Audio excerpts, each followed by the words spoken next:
मेरे सभी सम्मानित मदरसा आधुनिकीकरण शिक्षक साथियों को मेरा नमस्कार। मैं पंकज मिश्रा, मदरसा आधुनिक शिक्षक। दोस्तों, जैसा कि आप जानते हैं कि मदरसा आधुनिकीकरण शिक्षकों की समस्या इस समय काफ़ी गंभीर विषय बना हुआ है। उसके समाधान के लिए लगातार प्रयास किए जा रहे हैं। प्रयास अभी सफल नहीं हुआ है, लेकिन उम्मीदें काफ़ी बढ़ी हुई हैं कि हम लोगों का ये प्रयास बहुत जल्दी सफल होने वाला है। इसी के कड़ी में आज एक बहुत अच्छी पहल की गई है।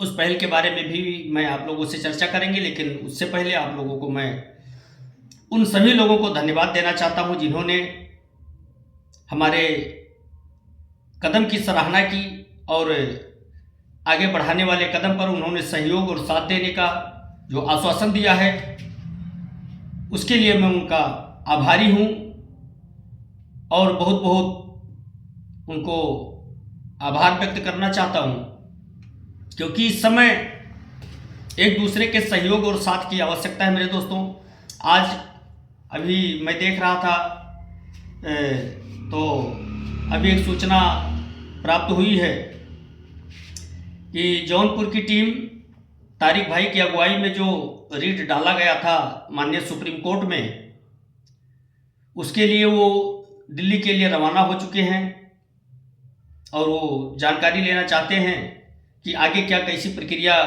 हुई है, आगे कुछ हुआ है या नहीं हुआ है, या अभी वहीं पे समाप्त है या वहीं पे रुका हुआ है। ये सारी चीज़ें उनके पोस्ट के बाद ही जानकारी मिल पाएगी या फिर उनसे बात होने पर जानकारी मिल पाएगी।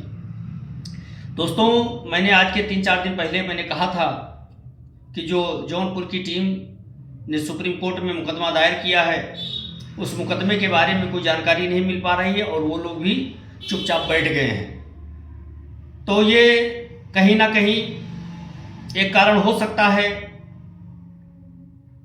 कि जब आदमी की आलोचना होने लगती है तो जो चलने वाला व्यक्ति होता है वो कुछ करके दिखाता है। तो मेरे कहने का मतलब है कि जो आज ये कदम उठाने जा रहे हैं तारिक साहब, उनका मैं धन्यवाद दूंगा और उनको मैं आशा दिलाता हूं कि हर प्रकार से उनका साथ और सहयोग देने के लिए हम तैयार हैं। बस कामयाबी मिलनी चाहिए। कोई भी करे,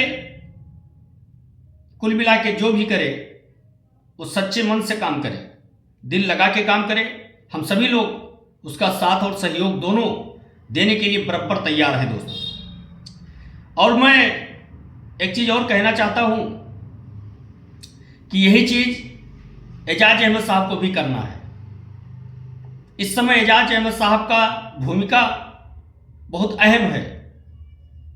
हालांकि अभी हो सकता है 2-3 दिन का छुट्टी हो गया हो, तो इस छुट्टी में मुझे नहीं लगता है कि कोई काम होगा। लेकिन अगर ऐसा नहीं है तो जो कुछ भी होगा खैर सामने आएगा ही। लेकिन आप लोग ज़्यादा चिंता न करें, क्योंकि लोग धीरे धीरे ही सही लेकिन आगे कदम बढ़ा रहे हैं। इससे यह साफ झलक रहा है कि लोगों के अंदर अपने खोए हुए सम्मान को पाने की ललक अभी जिंदा है और उसको प्राप्त करके ही दम लेंगे। क्योंकि मैंने पहले भी कहा है कि आधुनिकीकरण शिक्षक लड़ना जानता है। जुझारूपन उसके अंदर कूट कूट कर भरा है। लड़ेगा और लड़ करके हम अपना हिस्सा लेंगे। अगर मांगने से नहीं मिलता है तो लड़ेंगे, उससे भी नहीं मिलेगा तो फिर छीनना पड़ेगा। ये तीनों हथकंडे हम अपना सकते हैं। अभी तो हम लोग मांग रहे हैं मेरे भाई। अगर मांगने से नहीं मिलता है तो अभी हमारे पास 2 विकल्प हैं और आप लोग परेशान ना हो। जैसे कि मैं पहले से भी कहता आ रहा हूं कि हमारी स्कीम भी चलेगी, हमारा बकाया भी मिलेगा, दोनों चीजें होंगी। उसके लिए हमको मेहनत करना है। मैं तुफैल भाई का बहुत बहुत धन्यवाद देना चाहूंगा कि उन्होंने साथ देने के लिए हां कर दिया है। क्योंकि तुफैल भाई साहब जैसे शिक्षकों की आवश्यकता है, क्योंकि वो अनुभवी हैं, इस लड़ाई को जानते हैं कैसे लड़ा जाता है। ऐसे लोगों की आवश्यकता है। अजीत श्रीवास्तव जी की जैसे शिक्षकों की आवश्यकता है। सिकंदर बाबा जैसे शिक्षकों की आवश्यकता है। इसरार अहमद साहब जैसे शिक्षकों की आवश्यकता है, आरपी शर्मा जैसे शिक्षकों की आवश्यकता है, मौर्य जी जैसे शिक्षकों जैसे आवश्यकता है। इन सारे लोगों को मिला करके हम रास्ते पर जब चलेंगे तभी जाकर के हमको सफलता मिलेगी। सफलता निश्चित है, थोड़ी सी हुंकार लगाने की आवश्यकता है, वो भी जल्द होगा। जैसा कि मैंने कल भी बताया था कि रमजान का महीना चल रहा है, तो इसमें धरना करना मेरे हिसाब से बहुत जोखिम का काम है। और जो शिक्षक साथी तैयारी बना रहे हैं, तैयारी बनाएं, मिलना जुलना होता रहेगा, धरना भी लगेगा। और मेरा प्लान है कि 3 मोर्चे पर हम लोग धरना लगाएं, 3 मोर्चे पर। और तीनों मोर्चे पर धरना लगाने के लिए कम से कम 600 शिक्षकों की आवश्यकता है मेरे भाई, 600 शिक्षक। और ये 600 शिक्षक लाने की जिम्मेवारी आप लोगों पर है। 22,000 में मात्र से 600 शिक्षक अगर मिल गए तो 3 मोर्चे पर धरना लगाने की प्लानिंग चल रही है। और जब 3 मोर्चे पर हम धरना लगाएंगे तो हमको कामयाबी मिलेगी। एक धरना हमारा उड़ान दस्ता में रहेगा,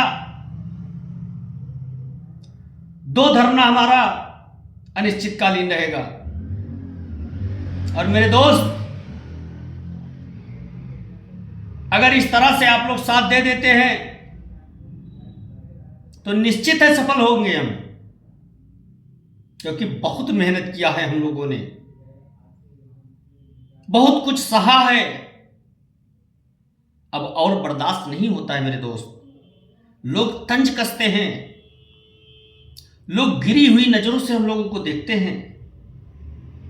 क्या हमसे वो बहुत अच्छे हैं?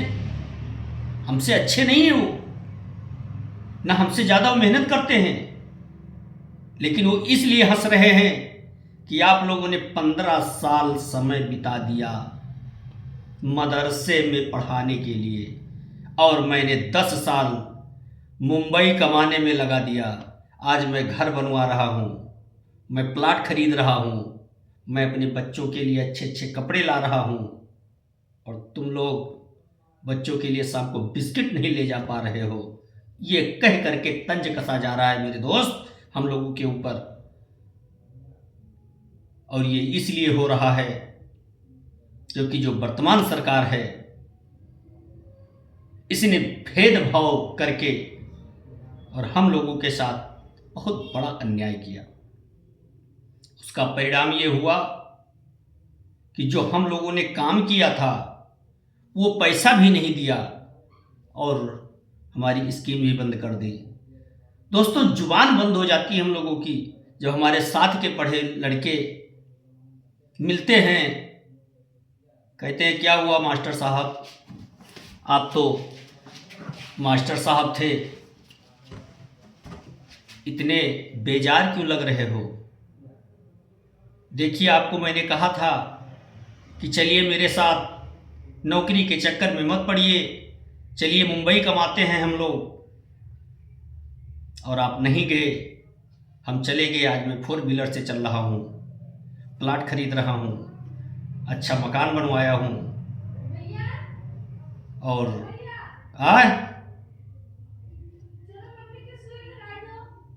आए थे चलो